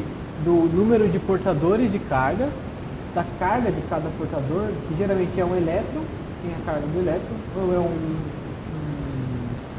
buraco eletrônico, que na verdade se admite como tendo a carga do elétron, aqui positivo. E esses valores aqui são em módulo, na verdade, né? E também esse Mi, né? E o Mi, Ele é como se fosse a mobilidade dos portadores. Né? Então, a mobilidade dos elétrons é esse μn, a mobilidade dos buracos é esse μp. E aqui é importante você poderia associar, tipo, desde agora, que esse N está associado a elétrons livres. Então, são portadores de carga negativa, né? μn. E esse P está associado aos buracos eletrônicos, portadores de carga positiva, né? μp. E é assim que a gente vai depois denominar o semicondutor extrínseco. Né? O extrínseco é aquele que tem elétrons conduzindo, ele é do tipo N. Os elétrons têm carga negativa. O que tiver buracos eletrônicos conduzindo é do tipo P. O buraco eletrônico ele vai carregar a carga positiva. Bom, e daí o que acontece? Falando agora dos semicondutores extrínsecos, né? É interessante a gente conseguir controlar a condutividade do material e uma das aplicações disso, que é muito interessante na eletrônica, é a criação desses diodos, né? Então, o que é um diodo? Ele é um elemento, um componente eletrônico, que só permite a passagem de corrente em um sentido. Então, aqui a gente tem um gráfico, né? Se eu, por exemplo, considero um resistor, aplico tensão nele, se a tensão é negativa, eu faço existir uma corrente proporcional a essa tensão num sentido. Se a tensão é positiva, a corrente vai para outro sentido, mas sempre com relação linear. No caso do diodo, não. Se a tensão, aqui no caso, né, considerando o lado do diodo pode inverter, mas vai ser sempre uma coisa parecida com essa. Se a tensão aqui no caso, ela é negativa, não importa o quão negativo eu coloco ela, não vai conduzir nada. E se eu atingo um certo valor, né, aqui no caso positivo, aí ele já conduz infinitamente. E é isso que é interessante do diodo, você fazer a retificação do final de corrente, por exemplo. Então, eu tenho a corrente alternada, né, e varia o sentido, então tem a mudança de potencial, só que o diodo ele não vai permitir que os elétrons se movam assim, porque só que os elétrons vão para esse lado. Então o elétron vai, aí depois a tensão tenta fazer com que o elétron volte e ele não consegue. Depois ele vai, não consegue voltar, mas não vai, não consegue voltar. E é assim que funciona. Na verdade, existe, né, um valor VB, ou VZ, né, tensão de ruptura, que na verdade é um valor aqui negativo de tensão, que se for muito alta, aí eu rompo a semicondutividade, eu rompo a barreira do diodo, aí o diodo passa do outro lado, mas é porque também a força. Bom, e daí como é que funciona? Né? Para construir esses elementos semicondutores extrínsecos, eu preciso de dopantes. Dopantes são impurezas que eu insiro dentro do retículo cristalino, e essas impurezas elas vão inserir níveis de energia, né, dentro do meu retículo cristalino, e vai permitir que, né, daí dependendo do caso, ou passem a existir buracos eletrônicos de corrente, ou haja elétrons de corrente, dependendo do tipo do semicondutor de tudo, se é N ou P. E para colocar esses dopantes, né, essas impurezas com carga diferente da carga do silício, por exemplo. Dentro da estrutura do silício eu posso ter dois processos. O primeiro é a difusão térmica. Então eu coloco a minha bolacha de silício dentro de uma atmosfera contendo esse dopante, né, e eleva a temperatura. E daí, por própria difusão, os átomos de dopante vão entrar no retículo cristalino, vão propagar por ele, e daí eu vou passar o dopante dentro do material. Ou então pode ser por essa implantação iônica. E como é que funciona? Né? Um íon é acelerado contra a superfície do meu material semicondutor, e aí eu faço com que, penetrando essa superfície, o dopante entre dentro do material. E daí lá dentro o dopante vai exercer as mesmas funções que ele exerce no caso se eu difundir ele termicamente. Só que a região que ele vai ocupar aqui dentro do meu corpo é diferente, né? Se eu faço a difusão térmica, então quanto mais a superfície do material, maior vai ser a quantidade de dopante, e conforme eu for penetrando o material, a unidade vai ser menor. No caso em que eu faço o íon incidir, vai ter uma região, não na superfície, mas sim um pouco abaixo dela, um pouco mais para dentro do material, onde a quantidade de dopante vai ser maior. Mais próximo da superfície vai ser menor, e mais distante da região vai ser menor também. Bom, e como é que funciona? Se eu pego o retículo cristalino do silício e insiro nele um átomo com valência maior que a do silício, tradicionalmente o fósforo, que tem carga 5+, que na verdade eu faço é colocar um fósforo, né, que tem tendência a doar um elétron para ficar com, justamente com 4 elétrons na banda de valência, na camada de valência dele. Esse elétron que o fósforo está disposto a doar, ele ocupa esse estado de energia, chama de estado doador. Então é um elétron que já está num nível de energia alto, e por isso que o fósforo quer doar ele, e com pouquíssima energia ele consegue saltar para a banda de condução e então passa a existir um elétron livre, que conduz a corrente. Então esse elétron que estava no fósforo, ele pode saltar e ficar passando de átomos de silício em silício, né? E assim conduzindo a corrente. Esse espaço que ficou, na verdade, é um vazio, né, um espaço dentro da eletrosfera do fósforo. Só que o fósforo, ele é um átomo parado, ele não vai conduzir nada. Não tem nada de condução aqui, que vai conduzir o elétron que está na banda de condução. Outra possibilidade é eu inserir um átomo com uma valência menor que a do silício. Por exemplo, o boro, né, que tem carga 3+. Quando eu faço isso, o boro tem tendência de receber um elétron. Né? Então, na verdade, o que eu crio é um estado receptor logo acima da banda de valência, que é um estado para qual os elétrons que estão na banda de valência podem migrar.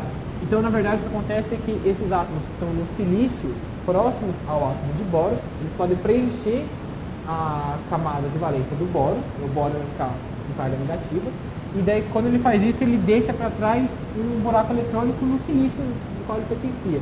Esse buraco eletrônico consegue se mover entre os átomos de silício. Daí esse buraco eletrônico passa a conduzir. Novamente, esse elétron que está agora no boro, ele não conduz nada. Ele está preso na eletrosfera do boro, que é um átomo parado dentro do retículo cristalino. Aqui, né, é só uma relação que se eu adiciono muitas impurezas dentro do meu material, eu diminuo a mobilidade dos meus portadores. Então fica mais difícil dos elétrons ou dos buracos se moverem dentro do retículo cristalino que tenha muitas impurezas. Por isso, se eu diminuo a mobilidade, né, dos meus portadores, eu acabo diminuindo a condutividade do meu semicondutor. Então não é interessante. Na verdade, existe um valor ideal de dopante a serem adicionado, que é o valor que não diminui significativamente a mobilidade dos portadores e que ao mesmo tempo é uma quantidade de dopante suficiente para gerar vários portadores, porque quem gera os portadores no semicondutor explícito são esses átomos dopantes, né? São as impurezas. Assim que eu já falei, já comentei já. E daí, assim que é fabricado o diodo, né? A gente pega uma junção do tipo P e, na verdade, a gente pega uma bolagem de silício, tem que ser contínua, e dopa um lado dela com boro e o outro lado dopa com fósforo. Do lado que eu dopei com boro, o que vai acontecer? O boro vai receber um elétron de algum silício, vai deixar um buraco eletrônico. Esse buraco eletrônico, né, carga positivo, buraco de carga positivo. Então eu tenho um condutor tipo P aqui. Então eu tenho os buracos eletrônicos aqui desse lado. Do outro lado, eu coloquei meu átomo de fósforo, que doou um elétron aqui. Um átomo de fósforo que deu um elétron para a banda de condução, e então esse elétron com carga negativa, né, que forma o meu condutor de tipo N, vai conduzir ele para desse lado. E daí acontece que nesse mecanismo que eu vou conseguir permitir a passagem de partículas em tudo só e não no outro. A gente vai ver assim. Isso aqui. Então, aqui essas esferas são os átomos. Dentro de alguns deles tem um sinal, né, ou negativo ou positivo. É porque esse átomo, ao doar ou receber um elétron, ele ficou com carga positiva ou negativa. Então, nesse caso, era um átomo de boro, ele tinha carga valência 3+. Recebeu um elétron de algum átomo de silício aqui da redondeza, ficou com carga negativa, então é um boro menos, e quando ele recebeu esse elétron, ele gerou um portador de carga, que é o buraco eletrônico, que transporta a carga positiva. Por isso esses vários P's espalhados por aqui, são portadores de carga positiva.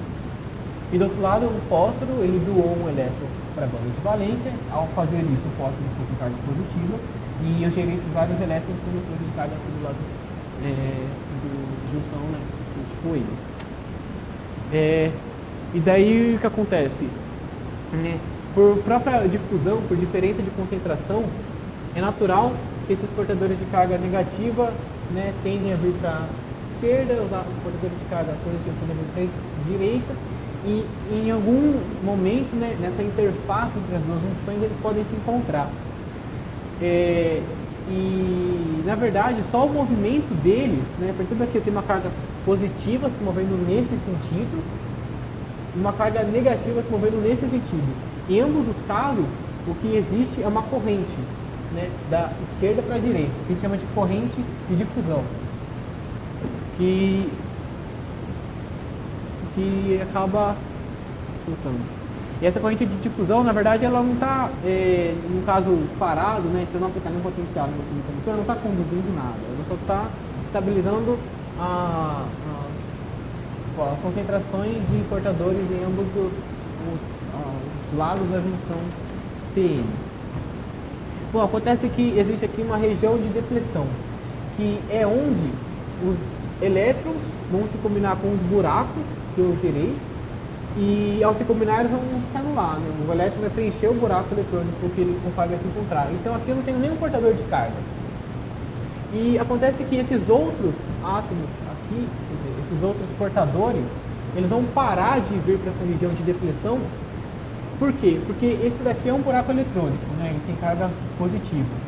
E lá do outro lado tem um monte de carga positiva aqui na região de depressão, que são o quê? Os átomos de fósforo carregados positivamente. Então existe uma força de repulsão que impede que ele vá para lá.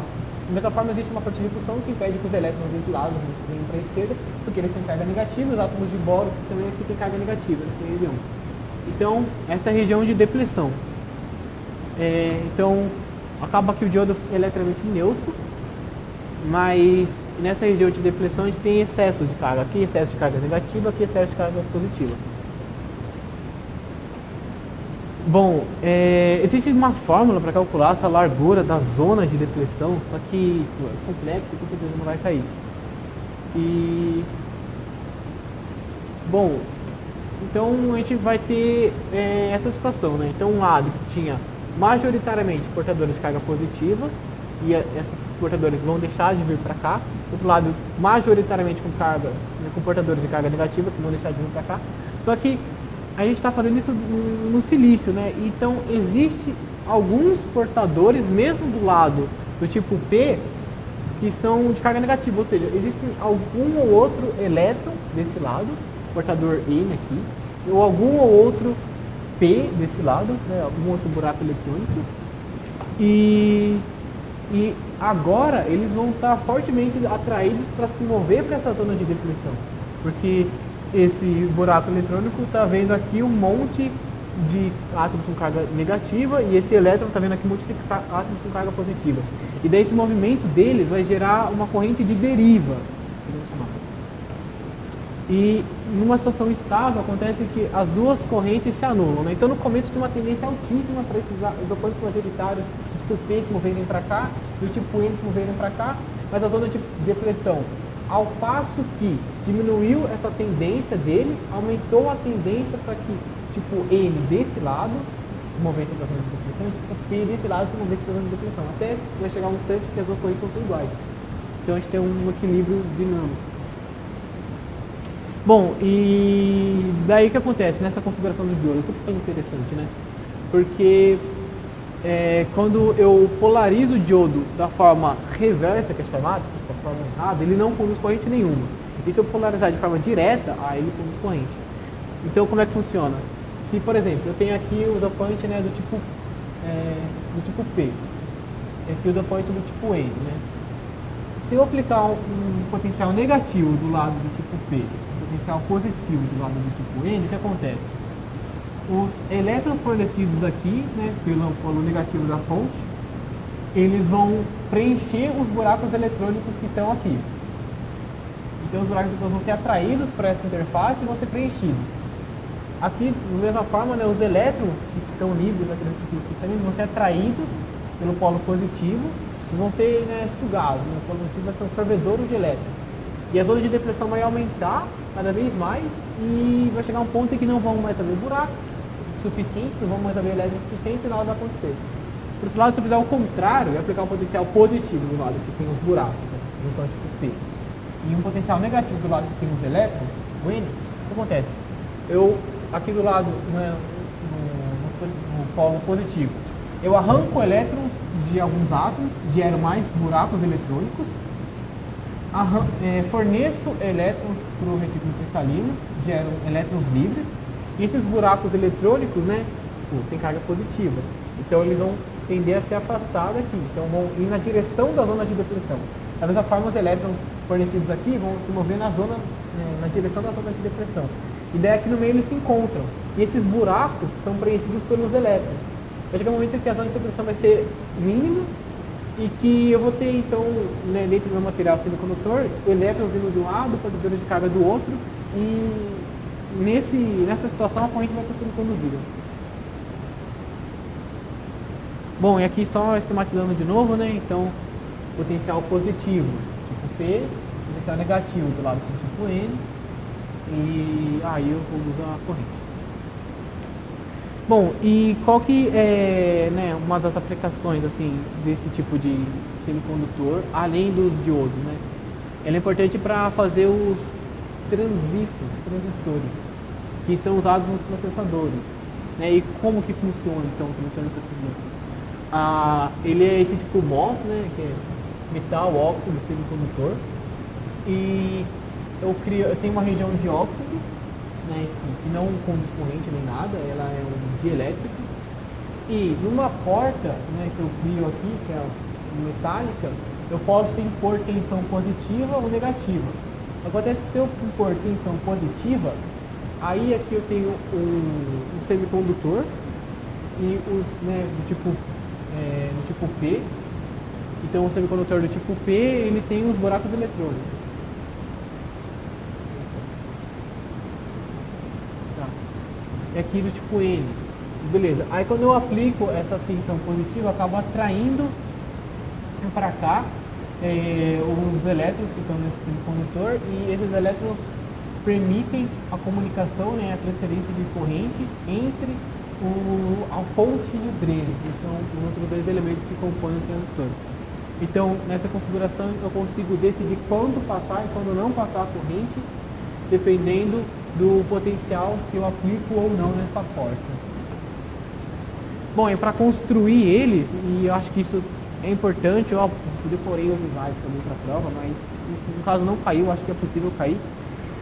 Existe um processo, né, em 12 etapas aí para construir aquele transistor MOS. Então a gente parte aqui do uma molar de silício, no semicondutor intrínseco. E daí a primeira coisa a fazer é criar uma camada de óxido na superfície dele. Então foi isso aqui, óxido de silício. Aí depois aplica uma camada de fotorresistente. Esse fotorresistente, na verdade, eu não entendo muito bem o porquê do nome, porque na verdade ele é um fotossensível. Quando a luz age sobre ele, ele tem alteração na estrutura e ele não resiste a essa luz. Ele acaba sendo facilmente removível depois por aplicação de alguma substância, acetona, alguma coisa do tipo. Então, eu cubro o meu óxido de silício com essa camada de fotorresistente, aí eu coloco uma máscara, e essa máscara é como se fosse um desenho do circuito que eu quero imprimir naquela chapa. E esse desenho, então, eu vou ter, né, regiões onde eu quero que sejam criados, né, os dopantes, e regiões onde não quero. Seriam algo desse tipo, né? Aqui onde eu tenho átomos de dopante, formando esse condutor aqui, e aqui onde eu não tenho ele. Então, para conseguir isso, eu coloco coloco a máscara e incido luz. Aí nessa região onde a máscara está cobrindo o fotorresistente, não acontece nada. Mas a região onde o fotorresistente está exposto, ele acaba não resistindo à luz que está incidida sobre ele, e de forma que ele possa ser sensibilizado e removido depois aqui da superfície do material. E daí o que acontece? Nessa região onde eu removi o meu fotorresistor, eu posso aplicar de alguma substância capaz de remover o óxido de silício. Só que não vai conseguir remover o óxido de silício onde o fotorresistor está cobrindo. Então o fotorresistor, na verdade, ele consegue resistir a essa substância que o óxido de silício não consegue resistir. E daí aqui eu consegui produzir a camada, tão desejado ali de óxido de silício. E daí essa camada, que só está nas regiões onde eu quero que ela esteja, permite com que eu aplique o dopante nas outras regiões, criando aqui as regiões semicondutores do meu transistor. Aí depois que ele cria essas regiões, que era a parte mais complicada aí ele cobre todo a superfície de novo com óxido de silício. Bom, na verdade, eu particularmente também não entendo por que ele tira o silício, o óxido de silício, e depois colocava, e depois que ele tem essa configuração, aí ele faz a fotogravação, né, corrói o óxido da forma que ele quer e faz a metalização, né, ele deposita alumínio para cobrir toda a estrutura e depois ele remove o alumínio das regiões que estão cobrindo o dopante. E daí para fazer de novo essa remoção e colocação, é possível que ele tenha que usar de novo aqueles fotoresistentes, etc. Bom, e daí quando está nesse processo, né, de produção das bolachas de silício com semicondutores, etc., para fazer a difusão dos meus dopantes dentro do retículo cristalino aqui do meu material, pode ser por temperatura. Então eu crio esse perfil de concentração de dopantes, né, então mais na região de superfície, menos no interior. Ou então pode ser por aquela aceleração de dopantes contra o retículo cristalino. Então vai ter uma região aqui onde eles vão se concentrar. E dessa região vai ter maior a concentração de dopantes, próxima superfície menor, próxima menor também. Só que depois disso, ele pode aplicar um tratamento térmico no material que foi dopado por esses dopantes acelerados, né? E se ele faz um tratamento térmico, ele permite que os dopantes difundam e fiquem mais homogêneos dentro do material, né? Chama isso aqui de recozimento térmico, então ele fica mais homogêneo. E, bom, na verdade, talvez essa fosse uma pergunta da prova também. Eles perguntavam por que ao invés de usar uma bolacha de silício só, e que toda essa complicação para conseguir dopar um lado com tipo P, outro lado com tipo N, por exemplo, no caso do diodo também, por que eu simplesmente não faço várias dopagens com P em material 1, várias dopagens com N no material 2, depois só junto os dois materiais? O problema é essa questão de juntar os dois materiais depois. Porque eu poderia, por exemplo, submeter ele a processo de aquecimento, né, onde as duas superfícies iam permitir que uma aderisse à outra para a própria difusão de átomos, né?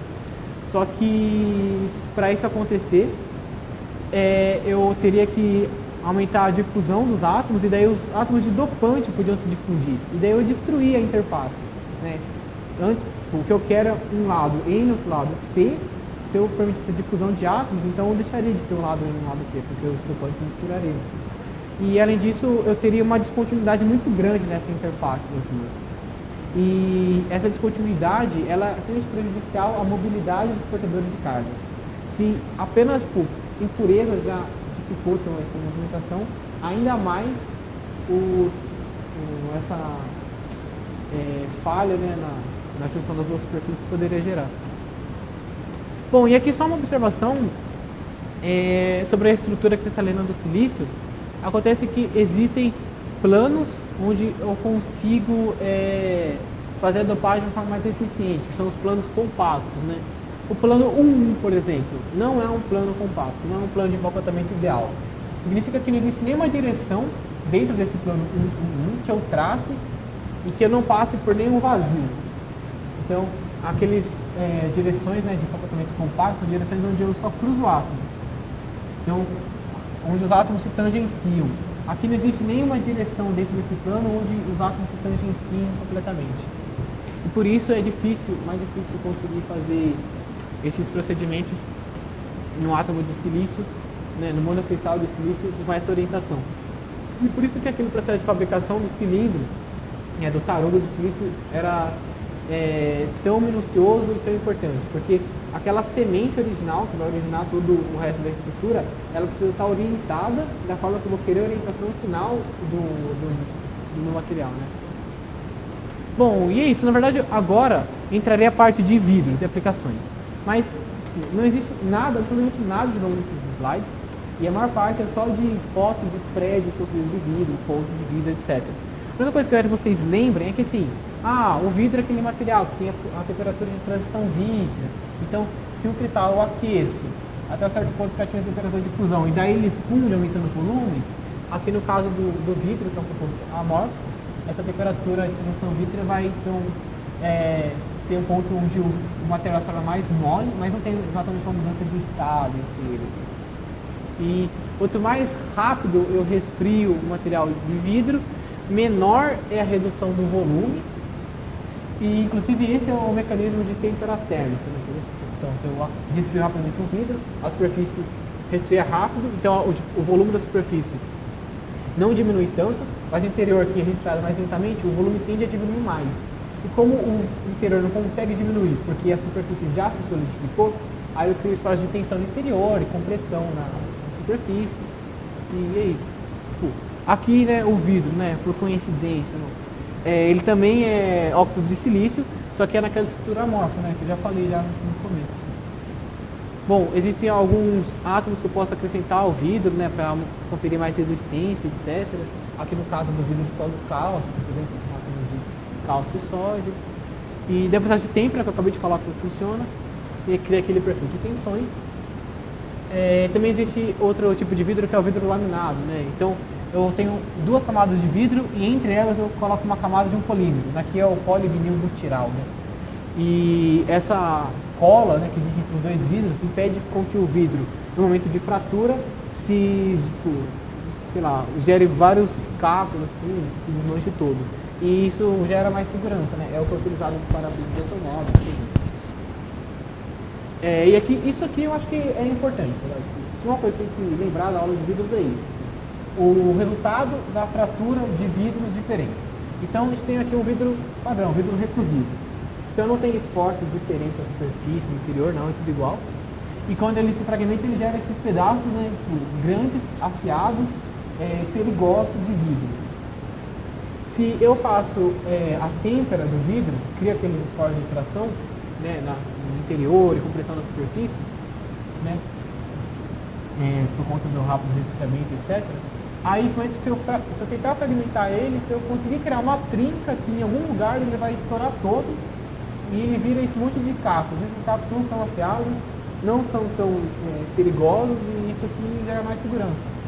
E para gerar mais segurança que isso, ainda tem o vidro laminado, que eu falei aqui, tem essa camada de polímero dentro. Então, o vidro quebra, só que ele permanece de certa forma superficialmente íntegro, né? Então ele não se desmancha todo. Então, se eu faço então uma barreira de segurança de vidro, é interessante que seja assim, porque por mais que acidentalmente ele quebra, ele continua sendo uma barreira. Né? Bom, e daí vem aquelas aplicações especiais que eu não coloquei, que são aqueles milhares de exemplos de prédios construídos com vidro, etc. Aqui algumas propriedades do vidro, né? Então eu posso aplicar algumas camadas no interior do vidro para que ele possa proporcionar mais conforto térmico, né, controlando a radiação que consegue penetrar nele, então proteção contra a radiação ultravioleta, etc. Bom, e daqui tem as figuras, eu estou explicando, mas isso vocês podem ver depois, porque é bem simples na verdade.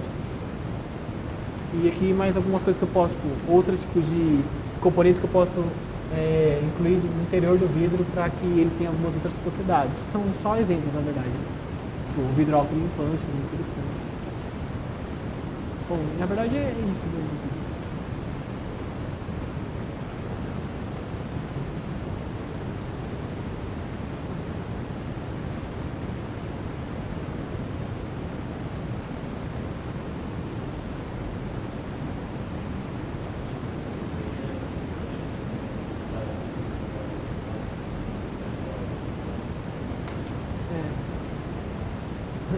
Então, bom, esse aqui foi outro exemplo, né? O vidro anti-embaçante. Porque ele é construído, né, colocando esses filamentos de metálicos, né, no caso de tungstênio, no interior do vidro. Eles podem ser aquecidos e quando a gente aquece esses filamentos, a gente aquece o vidro como um todo e daí o vidro consegue se desembaçar. Tem outra tecnologia na fabricação de vidros que é muito útil, assim, para automóveis principalmente. E então isso é feito em conjunto com aquelas outras técnicas também, sabe? Eu construo um vidro que impede a penetração da radiação UV que é laminado, então não se fragmenta quando quebra, tem aquela camada de polivinil estrutural interior, ao mesmo tempo também tem filamentos de tubo externo interior que ele se desembaça, então o vidro do carro acaba sendo muito mais que simplesmente vidro. Bom, eu também aqui outro exemplo, né, o vidro autolimpante, ele é construído com com titânio, né, isso, óxido de titânio, e chamado de titânio. E essa titânia, quando ela é submetida à radiação UV, ela produz uma excitação eletrônica, então ela produz esse elétron, e esse elétron que faz a mágica acontecer, porque esse elétron, ao reagir com o oxigênio, ele produz um superóxido, e esse superóxido, ele reage, né, com a sujeira que está na superfície do vidro, né, com as gorduras, etc., e torna elas hidrofílicas, e delas podem ser removidas simplesmente pela água, sabe, pela chuva. Então, o vidro acaba se limpando sozinho com a chuva, porque as sujeiras na superfície dele se tornam hidrofílicas. Para compensar esse elétron que acabou sendo excitado, né, saindo da titânia, também a água se dissocia e esse elétron aqui produzido, ele regenera o balanço eletrônico do óxido de titânio. Bom, os contra-exemplos também. Existem projetos para construir vidros com placas fotovoltaicas no interior dele, placas invisíveis. Então, o vidro passa a ser um gerador de energia aqui, um solar. E ele permanece transparente, mas é projeto de pesquisa. Isso. Para a produção, né, do vidro, esse processo é interessante, mas eu acho que também não vai ser abordado a fundo. Mas a ideia é que durante a formação, a superfície do vidro não entre em contato com nada, nem mesmo com aquela superfície de zinco fundido, que a gente já tinha visto já como fabricação de vidro. E por entrar em contato com nada, acaba sendo uma superfície de alta qualidade, super lisa. Isso confere uma alta transparência possível, etc. Aqui a temperatura química, né, que vai gerar a mesma coisa que a temperatura térmica. A diferença é que para fazer isso eu tenho que inserir átomos no interior, né, na verdade, na superfície do vidro, e esses átomos, geralmente aqui ele faz exemplo, né, potássio e sódio.